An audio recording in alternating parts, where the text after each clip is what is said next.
गिबियावनो गासै खौरां बिजोंनि जोंनि मावथि बिथांमोनखौ साबायखर बावदों। आथिखालाव भारतनाङै जि कोविड-19 एबा कर'ना भाइरासनि जि थासारि, बे थासारिखौ लानानै लोगोसेनो माखासे जिखिनि बिथिं दङ, बे माखासे बिथिंफोरनि सायाव मोननैसो गोनांथार आयदाफोरखौ लानानै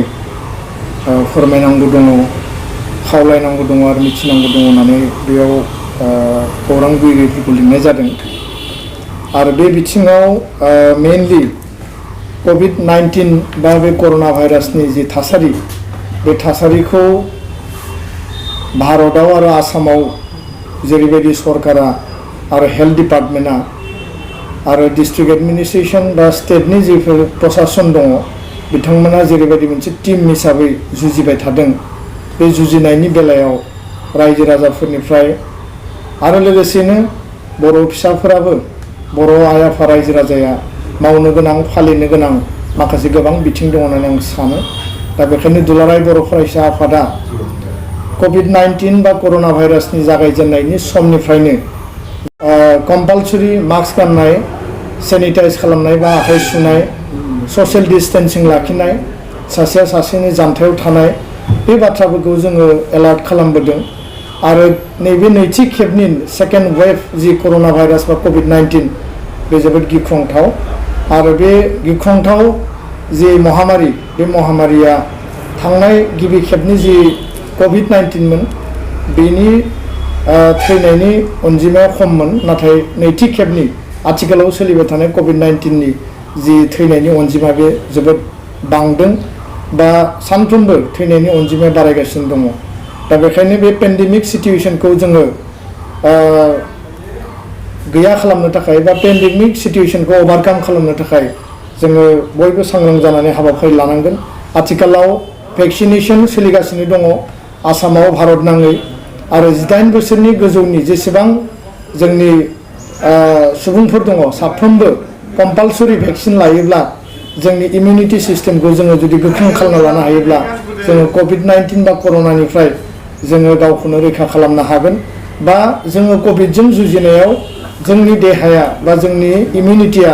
जेसेबां स्ट्रेंथ थानांगौ, बेयाव जुजिनो थाखाय जोङो जुजिनानै जोङो साक्सेस जानो हागोन होननानै आं सानो। दा बेखायनो दुलाराय बर' फरायसा आफादा जों सानदों फैबाय थानाय समाव बे कोविडजों जुजिनो थाखाय माखासे आरो गोबां हाबाफारि लानाय जादों। आरो बेयाव कोविड केयार भलन्टियार माखासे जोङो दायो साखाफारा खालामनो थाखाय जों थिग खालामदों। बिनि गेजेरजों जोङो मोनसे टारगेट लानानै हाबाफारि मावनो थाखाय थिग खालामदों। जिल्ला प्रशासन, डिस्ट्रिक्ट एडमिनिस्ट्रेसन, हेल्थ डिपार्टमेन्ट आरो जिखिनि दङ, जे बिटिआर सरकार, आसाम सरकार जेब्लानो भलन्टियारि जोंनिफ्राय हेल्प नांगौ जायो, फ्रन्टलाइन वार्कार हिसाबै डक्टर, नार्स, पुलिस बा जायफोर दङ बिथांमोना हाबा मावगासिनो दङ। नाथाय जोङो सेकेन्ड लाइन माने भलन्टियारि वार्कार हिसाबै जों एसेस खालामनो हायो। आरो बेखायनो जोंनि मोनसे भिसिडिसिआ बा पन्सायतआ, मोनसे ब्लकआ, मोनसे जिल्लाया कोविड फ्रि जुदि जायोब्ला बा कोविडनिफ्राय जोङो उदां जायोब्ला मोनसे पन्सायत, मोनसे वार्ड, मोनसे भिसिडिसि माने जोङो मोनसे ब्लकखौ कोविड फ्रि खालामनो हागोन, डिस्ट्रिक्टखौ खालामनो हागोन। आरो बिनि उनाव मोनसे डिस्ट्रिक्टनिफ्राय जुदि 15टा डिस्ट्रिक्ट, 20टा डिस्ट्रिक्टआ आसामाव जुदि कोविड फ्रि जायोब्ला, होमबानिया जोङो बे कोविडखौ जोङो गैया खालामनायाव जोङो साक्सेसफुल जागोन होननानै आं सानो। दा बेखायनो रायजो राजाफोरा जि स्टेन्डार्ड अपारेटिं जि प्रसिडिउर दङ, SOP, गभर्नमेन्टआ जि गाइडलाइन खानानै होदों, बे गासैबो गाइडलाइनखौ मानिनांगोन। आथिखालाव कोविडनि जि इनफेक्सन, बे चेनखौ फोजोबनो थाखाय आसाम सरकारा माखासे गाइडलाइन, गोदान गाइडलाइन फोसावदों। आरो बे गाइडलाइननि गेजेरजों सानजौफुनि 11 बाजियाव दखान बा बाजार बन्द खालामनाय आरो 12 बाजिनिफ्राय कारफिउ होदों। दा बे बिथिङाव जोंनि गोरिब गुन्द्रा, जोंनि जायफोरा हाजिरा मावनानै जायो, खामला मावनानै जायो, जायफोर दैलि वेज लेबारार आरो जायफोर जोंनि जिखिनि बिल' पभार्टि लाइननि माने फेमिलिफोर दङ, न'खरफोर दङ, बिथांमोना गाज्रि मोनसे थासारियाव दङ। आरो बिनि थाखाय जों सरकारखौ खावलायदों जे आसाम सरकारा दानि बे गोदान डक्टर हिमन्त बिश्व शर्मा दैदेननाय जि आसामनि सरकार दङ बे गोदान सरकारा जाहाथे बिनि सायाव इमिडियेट स्टेप लायो बिनि थाखाय जोङो बिथांखौ खावलायदों आरो बिथांनि मन्त्रि परिषदनि जायफोर दैदेनगिरि दङ केबिनेट मन्थ्रिफोर दं बिथांमोनखौबो खावलायनाय जादों दा बेखायनो गोरिब गुन्द्राफोरखौ हेफाजाब होनो थाखाय बे कोभिड सिचुएशनाव बिथांमोननि थांना थानांगौनि थाखाय मदद होनो गोनां बिथिंफोरखौ लानानै सरकारा थारैनो गोख्रैनो माखासे हाबाफारि फोसावगोन जों बेखौ मिजिंथियो दा बे थासारियाव गुबुन मोनसे आयदाया जाबाय जे मेट्रिक आरो हायार सेकेन्डारिनि एग्जामा जानो गोनांमोन नाथाय बे एग्जामा दिनै कोभिड परिबेशनि थाखाय थाबथानानै थाबाय आरो दा नैबे गोदान सरकारनि सोलोंथाइ मन्थ्रि डक्टर रनज पेगु बिथाङा दाख्लैबावै मिडियायाव बुंदों आरो रिसेन्टलि ट्राइबेल रेस्ट हाउस गुवाहाटीयाव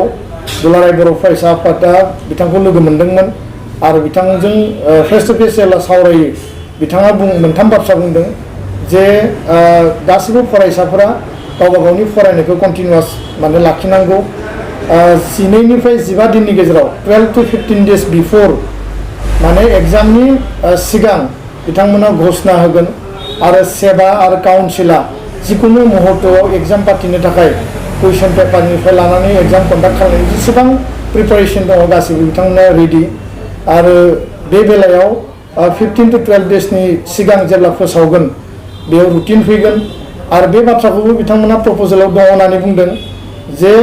आउट अफ 6 साबजेक्ट मोनद' साबजेक्टनि जायखिजाया मोनथाम साबजेक्टखौ चयस खालामनानै बिथांमोना आनजादाव जिरायनो हागोन बे बाथ्राखौ बिथांमोना प्रप'जेलाव लाखिदों होनना बुंदों बे फाइनाल नङा दा बेखायनो फाइनेलि सेबा काउन्सिल एडुकेशन डिपार्टमेन्ट आरो एडुकेशन मिनिस्टार सोलोंथाइ मन्थ्रि बिथांमोना सावरायनायनि गेजेराव आसाम सरकारा डिसिसन लागोन आं बेखायनो साफ्रोमबो फरायसा फरायसुलि बिथांमोनखौ खावलायो जे कभिडजों जों जुजिना थांना थानांगोन आरो कभिडनि गेजेरावनो जोंनि सोलोंथाइखौबो जोङो कन्टिनिउआस लाखिनांगोन आरो जोंनि जिउखौ जोंनि फिउचारखौ जोङो दानांगोन आरो बेखायनो आं खावलायबाय साफ्रोमबो मेट्रिक आरो हायार सेकेन्डारि फाइनाल होनो गोनां फरायसाफ्रा गावबा गावनि न'आव फरायनायखौ कन्टिनिउआस लाखियो आरो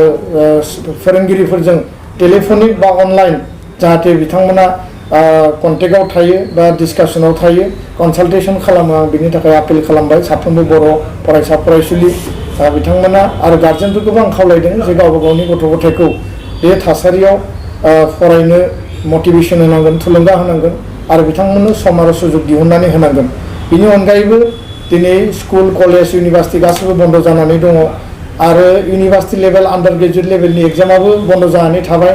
फारसेथिं स्कुल कलेज गासैबो क्लोज डाउन जानानै दङ बेबायदि परिबेसाव न'आव थानानैनो गावखौ सेफ लाखिनानै गावनि जिउखौ रैखा खालामनानै गावबा गावनि स्टाडिखौ कन्टिनिउआसलि लाखिनो थाखाय आङो साफ्रोमबो बर' फरायसा फरायसुलि आरो गार्जेन आरो जोंनि फोरोंगिरिफोरखौ गामि ओनसोलाव एसे एनै जोंनि फरायसा फरायसुलिफोरखौ स्टेन्डार्ड अपारेटिं प्रसिडिउर SOP गाइडलाइनखौ मेनटेन खालामनानै खबर लानायनि थाखाय आङो खावलायदों अफलाइन बिथांमोननो होमवर्क होनो हायो नामा बा खौरां लानो हायो नामा बा गामियाव थांनानै सानै साथाम साबा स्टुडेन्टखौ लिंनानै बिथांमोना गामिनि फोरोंगिरिया गामिनि स्टुडेन्टखौनो जुदि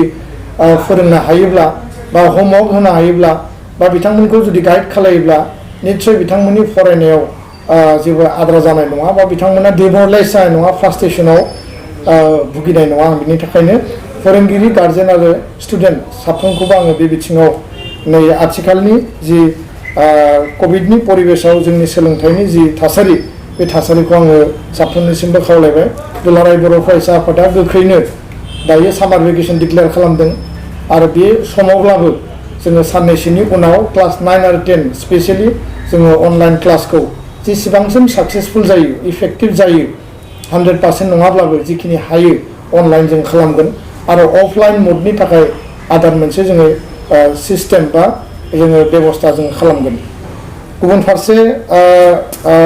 थार्ड जि मेटार बे मेटारा जाबाय जे चिरां जिल्लायाव दाख्लैबावै टुक्राझार हायार सेकेन्डारिनि सासे स्टुडेन्ट जाय स्टुडेन्टआ फरायबाय थादोंमोन क्लास 10नि बे स्टुडेन्टनि सायाव मोनसे जि फिजिकेल टर्चार आरो जि जिनाहारि खालामनाय आरो बे थासारियाव सासे जि प्रफेसर बेंटल कलेजनि बे इनभल्भ दङ आरो दिनै पुलिसनि आरो गासैबो तदन्तनि उनाव आरो जाय एक्यूज जाय दायनिगिरि बिथाङाबो बेखौ कनफेस खालामबाय जे बिथाङा बे गाज्रि खामानिखौ मावदोंमोन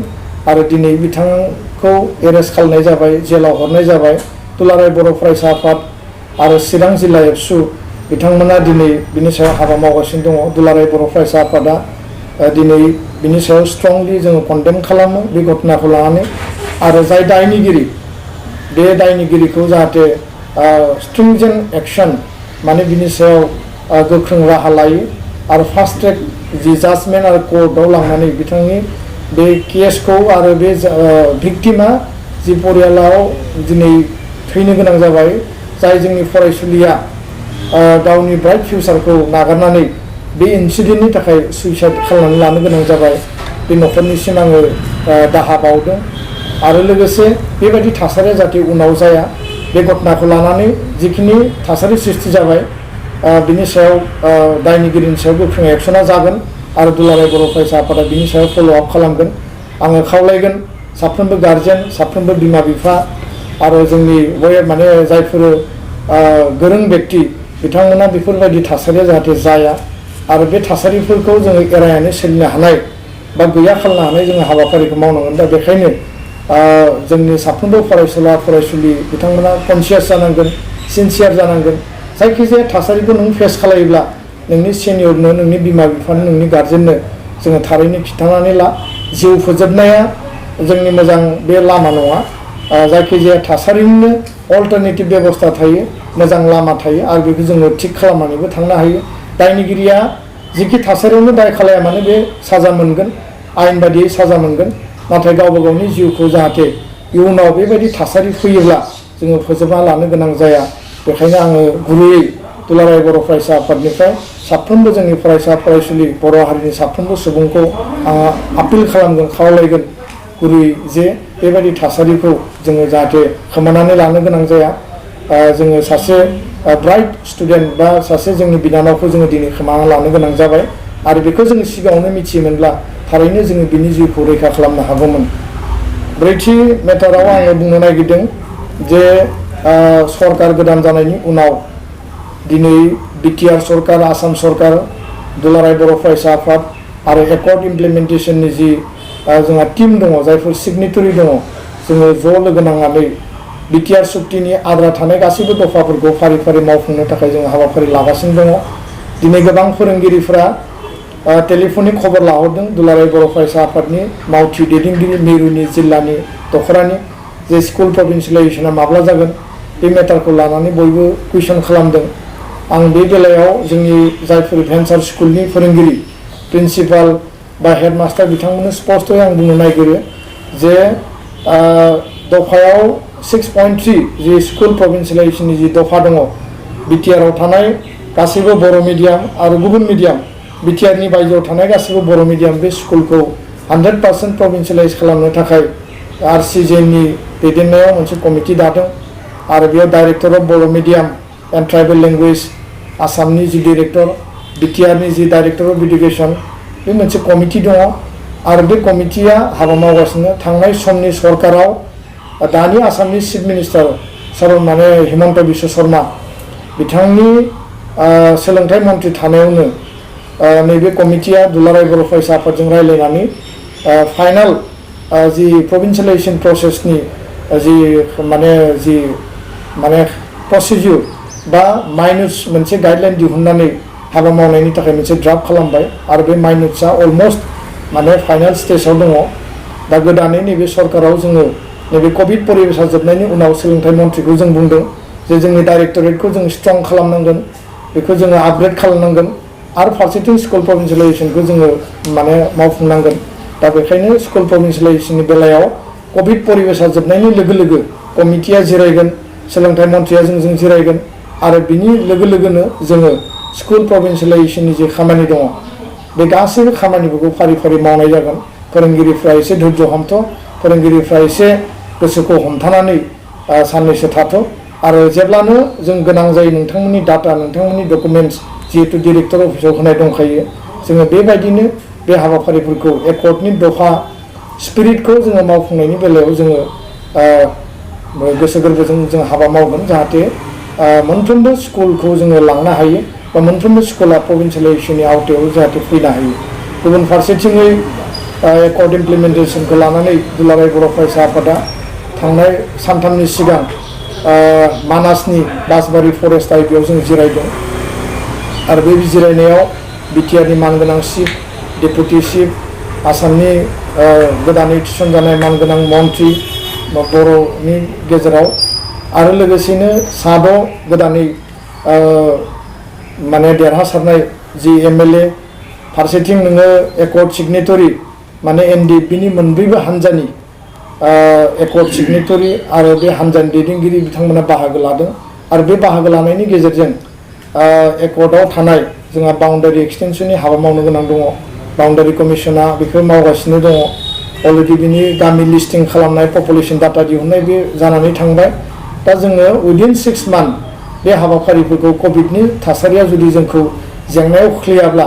जों हाबाखौ मावनो हागोन। गुबुन फारसेथिं बर' कसारि काउन्सिलखौ जोङो स्ट्रं खालामनांगौ। बेयाव नोङो गामि नटिफाइ खालामनाय, समस्ति दानाय, इलेक्सन पार्टिनाय, कार्बि आंलंनि एसटि हिलनि जेंना दङ। बे मेटारखौ भारत सरकारजों जोङो माने रायलायनानै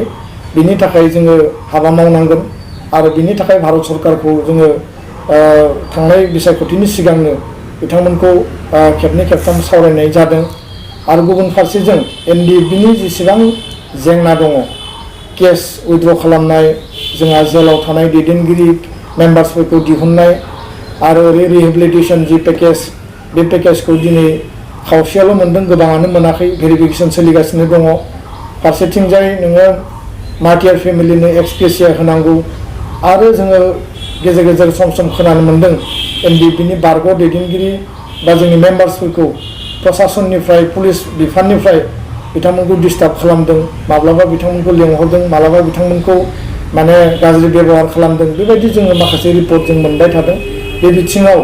जोङो बिटिआरनि आइजिपि, आसामनि जोङो डिजिपि गासैबो बे लेभेलनि जि प्रशासनिक लेभेलनि माने दैदेनगिरिफोर दङ, सामलायगिरिफोर दङ, बिथांमोनखौ जोङो खावलायदों आरो जाहाथे खुनु एनडिएफबि जोंनि एक्स मेम्बार्सफोरखौ जाहाथे बिथांमोना बेबायदि बेबहार खालाया, बेबायदि डिस्टार्ब खालामा। जुदि बेबायदि जादोंब्ला बियो सोंखारिथाव आरो बेखौ लानानै दुलाराय बर' फरायसा आफादा इयुननि समाव जोङो सरकारखौ जोङो नारसिनगोन। गासैबो जोंनि बिग्रायारि बारग' दैदेनगिरिफ्रा बर' हारिनि जोहोलाव जोहोलावजो बिथांमोना मान मर्यादानि गेजेरजों थांना थानो मोननांगौ आरो बिथांमोननो जिखिनि अनसुंथाइनि एकर्डआव लिरनाय दङ बेखौ गोख्रैनो मोननांगौ आरो बे बेलायाव बिथांमोना जाहाथे खुनु खस्थ' गैयालासिनो गावबा गावनि थांना थानायाव, गावखौ दैदेननायाव बे अनसुंथाइखौ मोननायनि गेजेरजों मान मर्यादानि गेजेरजों समाजनि सासे जोंनि आंगो बर' फिसा हिसाबै जाहाथे जिउ खुंनो हायो। बे बिथिङाव सरकारा जिखिनि खामानि मावनो गोनां दङ, एकर्डआव जिखिनि लिरनाय दङ, बे गासैखौबो मावनो गोनां माने दङ होननानै आङो सानो। दा बेखायनो आङो दिनै बे समाव, कभिडनि समाव जोङो बयबो जुजिनानै थांना थानांगोन आरो कभिड थासारिखौ जोङो नेवसिनानैब्लाबो जोंनि मावनो गोनां गासैबो हाबाफारिखौ जोङो फारि फारि मावनांगोन आरो जोङो कभिड सिचुवेसनखौ जोङो देरहासार जानो थाखाय बयबो सांग्रां जानांगोन, बयबो साखोन सिखोन थानांगोन, बयबो रैखाथि गोनां जोङो